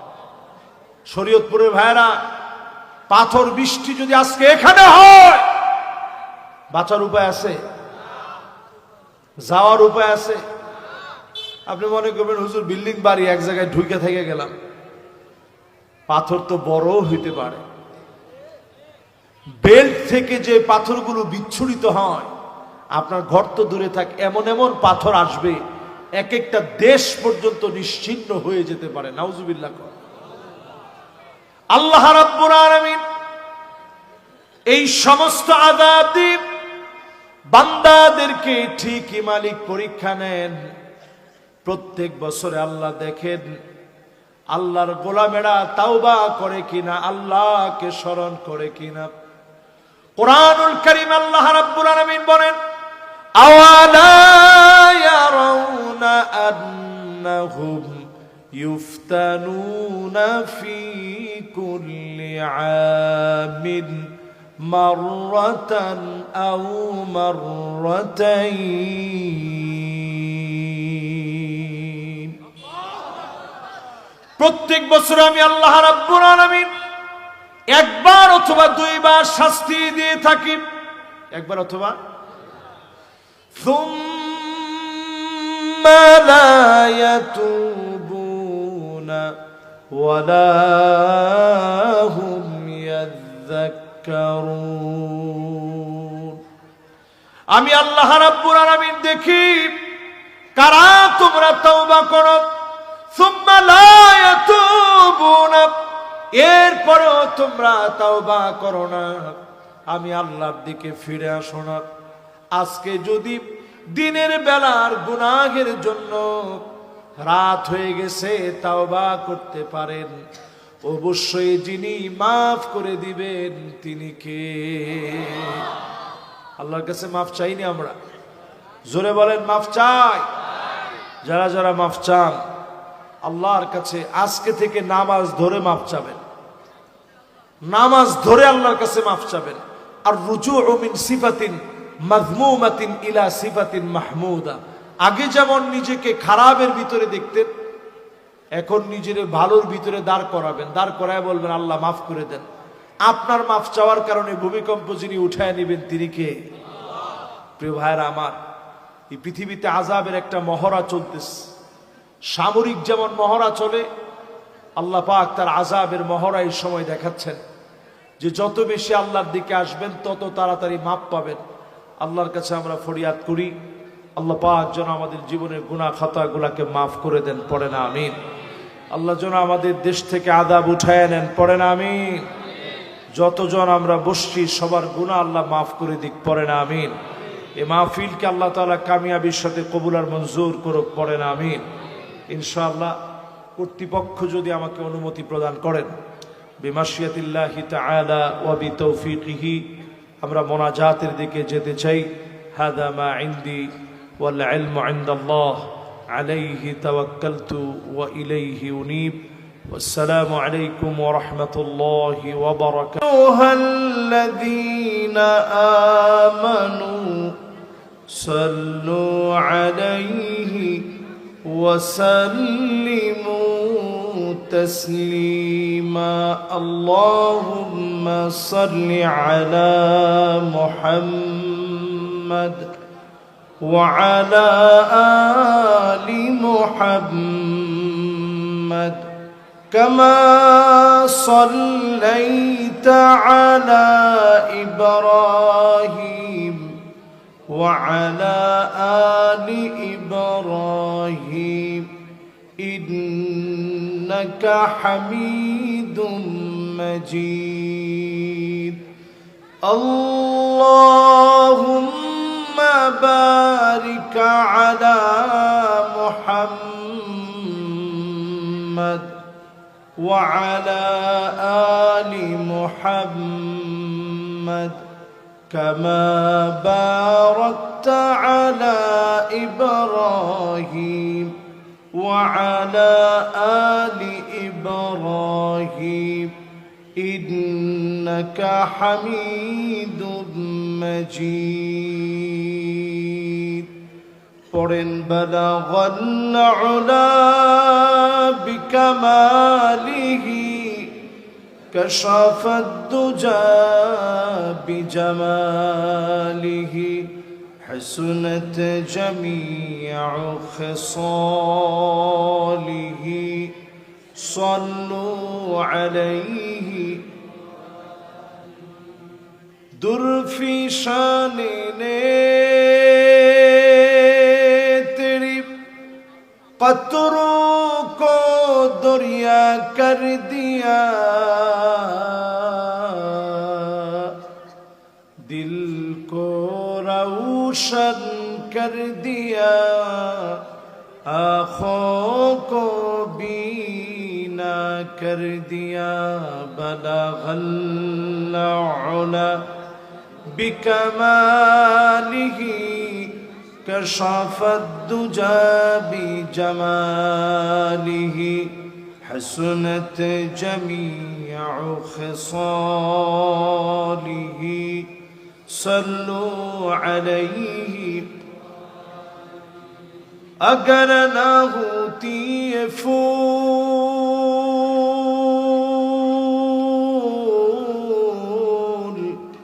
کہ بلبل کا ترنم بینا ہو چمن دہار میں گلیوں کا تبسم بینا ہو بلغ العلا بکمالہ کشف الدجى بجمالہ حسنت جميع خصاله صلوا عليه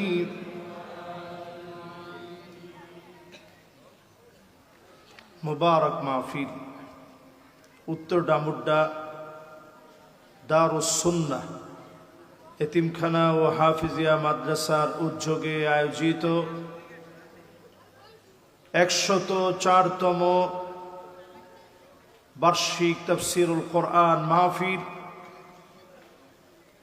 আল্লাহ পাকের অনেক শুকরিয়া, এমন একটা মোবারক মাহফিলের প্রধান অতিথি আপনারা রেখেছেন জনাব মিয়া নুরউদ্দিন আহমেদ অপু সাহেবকে, সংসদ সদস্য পদপ্রার্থী শরীয়তপুর ৩। আমরা ওনার জন্য দিল থেকে দোয়া করি আল্লাহ পাক যেন ওনাকে দ্বীনের জন্য কাবিলিয়াতের সাথে কবুল আর মঞ্জুর করেন, পড়েন আমিন। সভাপতিত্ব করছেন আজকের এই মাহফিলের আলহাজ সাইদ আহমেদ আসলাম সাহেব, অত্র প্রতিষ্ঠানেরও তিনি সম্মানিত সভাপতি। চেয়ারম্যান হচ্ছেন আহমেদ গ্রুপ, সংসদ সদস্য পদপ্রার্থী শরীয়তপুর ১ আসন। ওনার জন্য আমরা দোয়া করছি আল্লাহ যেন ওনাকেও দ্বীনের জন্য কাবিলিয়াতের সাথে কবুল আর মঞ্জুর করেন, পড়েন আমিন। আজকের এই মাহফিলে যিনি আমাকে দাওয়াত করেছেন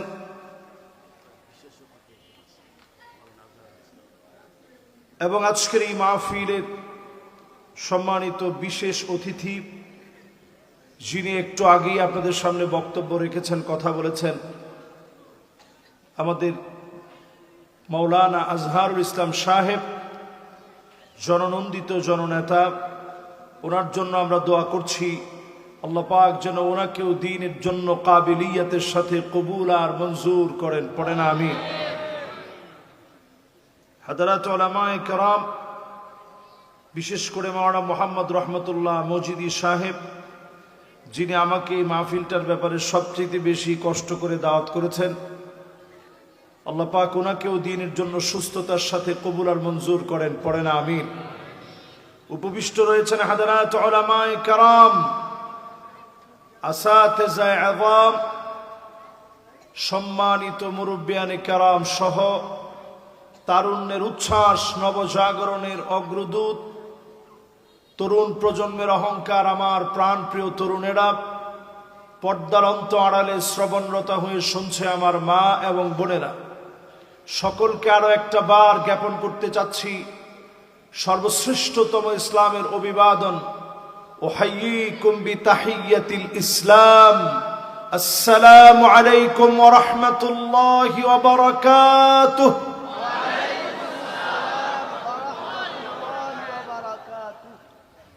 আমি লক্ষ্য করতেছি একেবারে পিছনে যারা ইয়ং জেনারেশন, ওনারা সালামের উত্তর না নিয়ে একটা একটারে মারতেছে। শরীয়তপুরের লোকেরা একটু মারামারি মনে ভালো লাগে না? শরীয়তপুরের লোকেরা শরীয়ত শিক্ষা দিছে জাতির মানুষরে। জোরে কোন আল্লাহু আকবার। এই যে আজহারি আমরা আমাদের নামের পিছনে ব্যবহার করি, আমি মিশর যাওয়ার পরে খুঁজলাম যে শরীয়তপুরের কারা কারা আজহারে আছে। আমি দেখলাম হাজী শরীয়তুল্লাহ, তিনি আজহার বিশ্ববিদ্যালয়ে 4 বছর পড়াশোনা করছেন এবং সেই সময়ের প্রেসিডেন্ট উনারে নিজে জাহাজের মধ্যে উঠাই দিয়েছেন বাংলাদেশে আসার জন্য। সুবহানাল্লাহ। তাহলে চিন্তা করেন, বাঙালি যারা আজহারি তাদের মধ্যে অনন্য আজহারি হাজী শরীয়তুল্লাহ। তাহলে এই শরীয়তপুরের দাম আছে না ভাই? সেই শরীয়তপুরে বসে আপনাদেরকে নিয়ে কথা বলার জন্য বসছি। সমস্ত আওয়াজ বন্ধ করে দিই, মালিকের আলিশান দরবারে নত শিরে অবনত চিত্তে শুকর গুজারি আদায় করি। সবাই মিলে পড়ি কালিমাতুশ শুকর আলহামদুলিল্লাহ। প্রশংসা কার? আল্লাহ। সব সময় কার? আল্লাহ। সুখে দুঃখে কার? আল্লাহ। আউয়ালু মান ইউদআ ইলাল জান্নাল হামিদুন।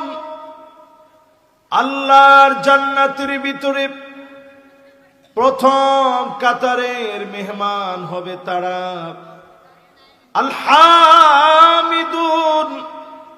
প্রশংসাকারী হবে যারা ফিস সাররাই ওয়াদ দাররা, সুখে দুঃখে কষ্টে আনন্দে জীবনের সব সময় যারা প্রশংসা করবে। ডেকে ডেকে প্রথম কাতারে যিনি দাঁড় করায় দিবেন তিনি কে? আপনারা খুশি না বেজার? তাহলে বলেন, সুখে দুঃখে প্রশংসা কার?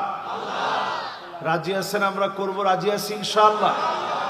একটু আওয়াজ বড় করে দিয়ে মালিকের শুকর গুজারি আদায় করে পড়েন তো আলহামদুলিল্লাহ। মাশাআল্লাহ। আল্লাহ পাকের প্রশংসা আদায় করে নবী পাকের উপরে একটাবার দরুদ শরীফ পড়ি। সকলে মিলে পড়ি মুহাম্মাদুর রাসূলুল্লাহ সাল্লাল্লাহু আলাইহি ওয়াসাল্লাম। সবাই পড়ছেন? যদি বাদ থাকে আরেকটাবার পড়েন মুহাম্মাদুর রাসূলুল্লাহ সাল্লাল্লাহু আলাইহি ওয়াসাল্লাম। মাশাআল্লাহ। আমার মনে হয় এখন আর কেউ বাদ নাই। আসুন এবার একটা আয়াতে কারিমা আমি তেলাওয়াত করেছি সূরা আনফাল থেকে। বলেন কোন সূরা থেকে? এই আয়াতটাকে ঘিরে আজকের মাহফিলে যেন হৃদয়গুলো একটু কোরআনমুখী হয়, এজন্য কথা বলার চেষ্টা করব ইনশাআল্লাহ। বাবারা, কথা বলা যাবে না। কথা বললে আমি ওই মাহফিলে আলোচনা করে একেবারেই শান্তি পাই না। এটা তোমরা তো দেখবা, ভলান্টিয়ার যারা আছেন মাদ্রাসার আসাতেজে আজম, এর কাজ কি? এটা বক্তা মাইকে বলে দিবে? বক্তাদের এমনি ইখলাস নাই বাজার। এটা বক্তার জন্য কত বড় বিরক্তিকর বিষয় এটা জানেন? মাইকটা হাতে নেওয়ার পরে সবচেয়ে বিরক্তিকর বিষয় হচ্ছে ডান বাম সামনে পিছনে কথা হওয়া। এই কথাটা হইলে বক্তা তখন মনে করে যে আমার কথা কেউ বুঝতেছে না, কাজে এই কথার কোনো দাম নাই। মাশাআল্লাহ। এখানে সব খাওয়া দাওয়া একটু মেহরবানি করে বন্ধ রাখা, এখানে সব আওয়াজ বন্ধ করে দিতে হবে। এই যে মানুষগুলো তাকায় আছে, এই মানুষগুলোর হক আছে। আমি এইখানে 10 কিলোমিটার দূরে আমার গাড়িটা থামাইছিলাম, ওইখান থেকে আমি দেখলাম লোকজন আসতেছে। এরা এখানে তাবারকের জন্য আসেনি,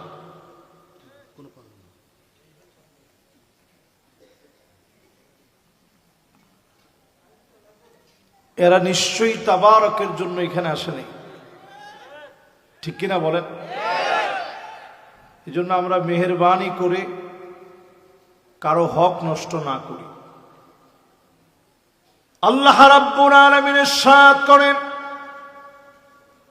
واتقوا فتنة لا تصيبن الذين ظلموا منكم خاصة واعلموا أن الله شديد العقاب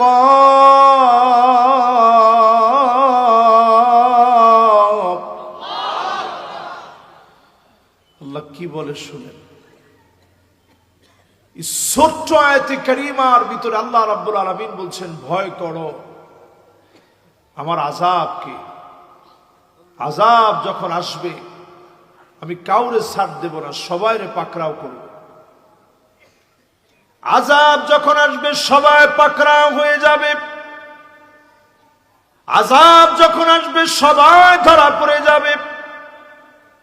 আযাব যখন মালিক দিবেন সবাই ধরা পড়ে যাবে, পাকড়াও হয়ে যাবে। আল্লাহ পাকের পরেই বলেন, ওয়া'লামু, আর জেনে রাখো, আন্নাল্লাহ শাদীদুল ইকাব,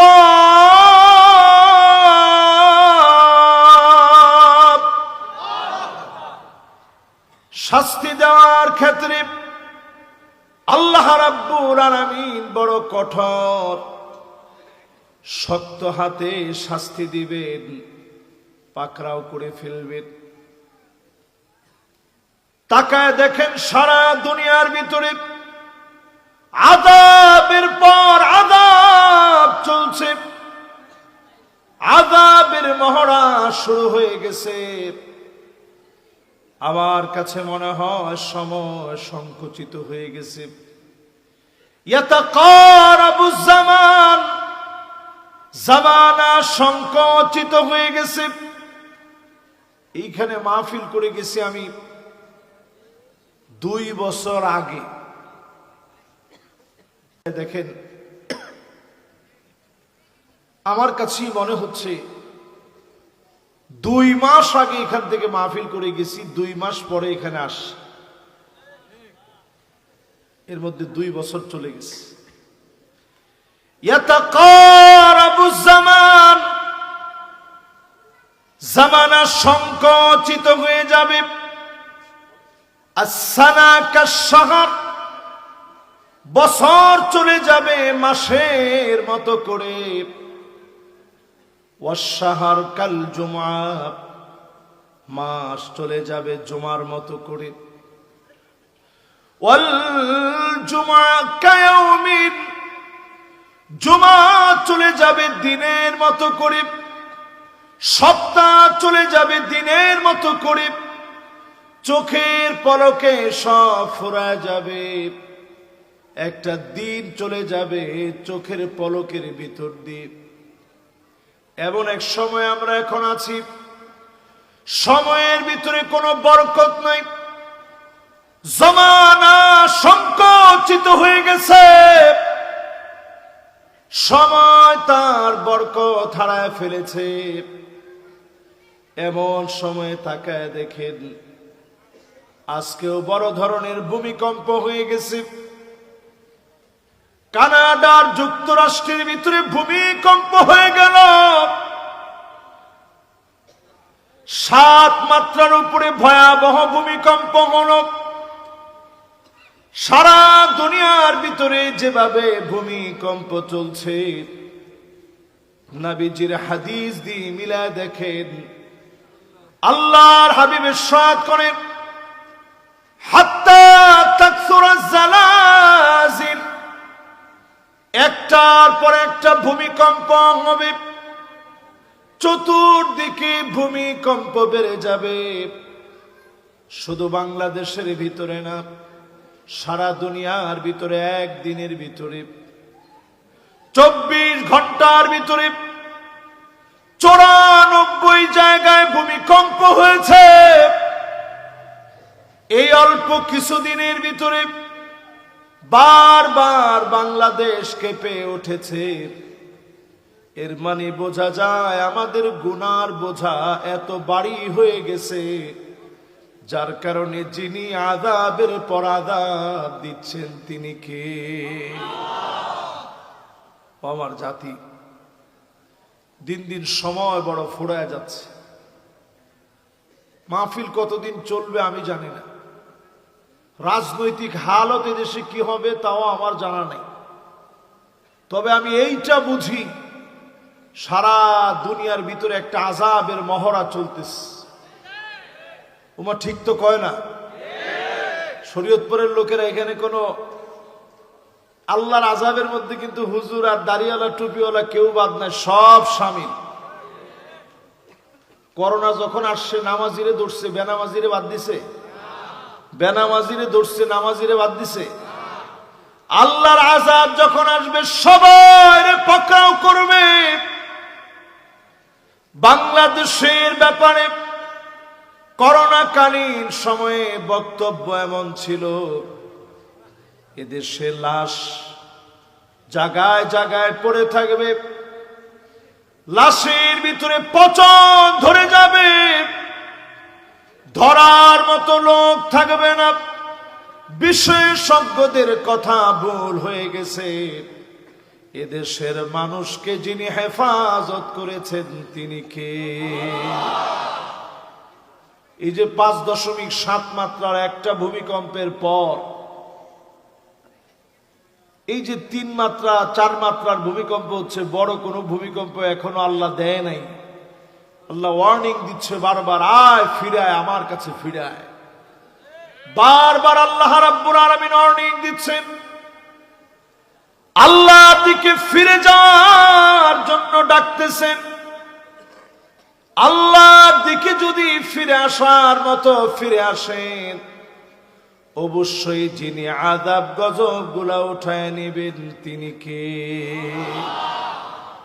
এই জমিনের ভিতরে আযাব গজব সব আসে 15টা কারণে। বলেন কয় কারণ? আর একটু জোরে কোন। এই 15টা কারণ একটু আপনারা মুখস্থ করে নেবেন সবাই। এবং শরীয়তপুরের মানুষ অত্যন্ত জ্ঞানী মানুষ আপনারা নিশ্চয়ই। যেই জায়গাটা মিলবে না আপনি বলবেন যে হুজুর এটা তো অন্তত আমাদের শরীয়তপুরে দেখি নেই। 1 নাম্বার, ইদা তুখিদাল ফাইয়ুদু আলা,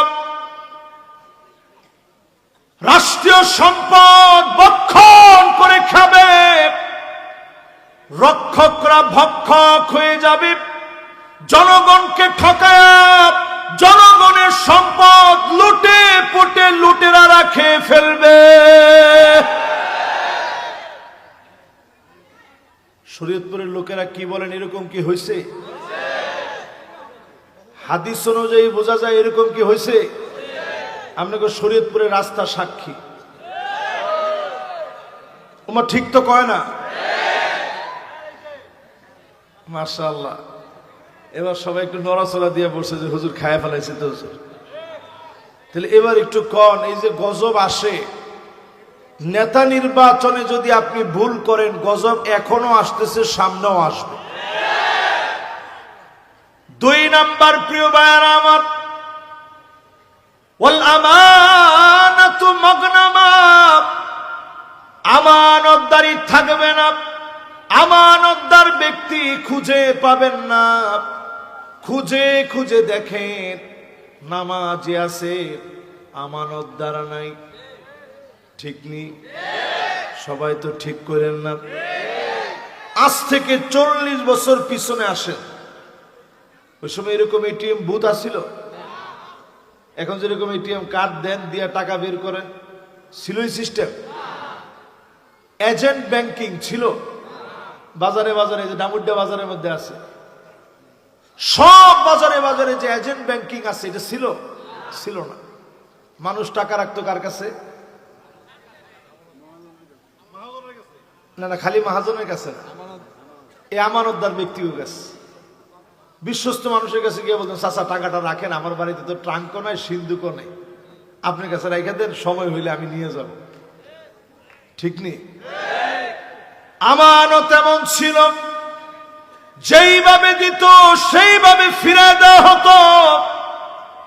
এই রকম আমানতদার ব্যক্তি যখন ফুরায় যাবে, জমিনের ভিতরে যিনি আযাবের পর আযাব দিবেন তিনি কে? এইটা গেল এক রকমের আমানত। রাস্তা করার জন্য টেন্ডার দেওয়া হলো, আপনি টেন্ডার উঠাইলেন, রাস্তা করবেন, অর্ধেক দিয়ে রাস্তা করলেন, বাকি অর্ধেক দিয়ে নাস্তা করে ফেললেন। এর নাম আমানত হতে পারে না। তোমার মতো লোকের কারণে জমিনের ভিতরে আযাব আসে। ঠিক নি? ঠিক নি? মাত্র গেছে দুইটা, এই দুইটার মধ্যে মিল নাই এরকম একটা লোক আছে বলতে পারবেন যে না হুজুর মিল নাই? একজন কইছে যদি 100-100 মিল আছে না, 100-100 হইলে কিয়ামত হয়ে যাবে। 100-100 এখনো খারাপ হয়নি। মাশাআল্লাহ মাশাআল্লাহ, এটা যেটা কইছে একবারে ফালেন না। 3 নাম্বার নবীজি বলেন এই জমিনের ভিতরে আযাব আসবে কখন? তাকায়া দেখবেন ওয়াজ্জাকাতু মাগরামা, যাকাতকে মানুষ অভিশাপ মনে করবে। ব্যাংকে কয় টাকা আছে, কোনটার অ্যাকাউন্ট নাম্বার কত, সব আপনি লিখে লিখে রাখেন। যাকাতের হিসাব লিখে কোনোদিন দেন নাই। মন মতো মন মস্তিষ্ক প্রসূত জ্ঞান দিয়ে কয়েক লক্ষ টাকা যাকাত দিয়ে দিলেন, কোটি টাকা যাকাত আসছে। হিসাব ছাড়া যদি 2 কোটিও দিয়ে দেন, আপনার যাকাত আদায় হয় নাই, অবশ্যই জবাব আল্লাহর কাছে দেওয়া লাগবে। সেদিন আল্লাহ পাক জবাব দিয়ে তার সম্মুখীন করবেন। ঠিক কিনা বলে? বাংলাদেশের ভিতরে যা আসছে, যতটুকুন হয়েছে, এখন যদি আমরা একটু নড়ে চড়ে বসি, যাকাত ভিত্তিক একটা সমাজ কায়েমের সিদ্ধান্ত নেই, 5টা বছর সময় লাগবে না। এর আগেই এদেশের অর্থনৈতিক চাকা ঘুরে যাবে, ভাগ্য পরিবর্তন হয়ে যাবে ইনশাআল্লাহ। পড়ে